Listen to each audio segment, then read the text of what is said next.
अगर आपने सीए को एज योर करियर चूज किया है तो we are here to help you out. आपकी सीए जर्नी का सबसे पहला स्टेप होता है सीए फाउंडेशन।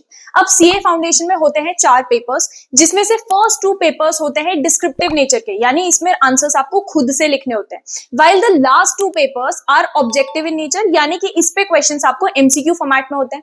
अब आपको ऐसे मेंटोर की जरूरत है जो आपको हर पेपर के पैटर्न के हिसाब से आपको पढ़ा कर दे, ना सिर्फ इन कंसेप्ट को इन डिटेल आपको क्लास में पढ़ा कर दे, बल्कि इन पे अप्रोप्रिएट अमाउंट ऑफ प्रैक्टिस भी क्लास में ही करवा कर ले।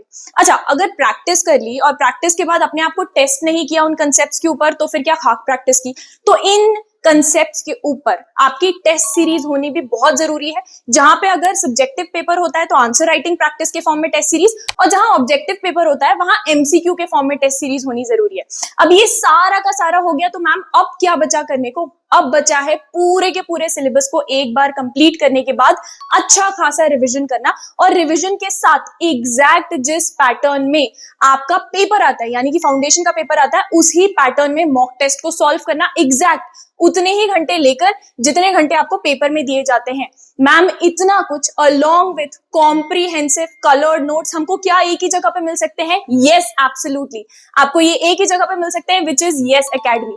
For more detailed information on the course of CA and CA Foundation, you can contact the number 8888 594 594.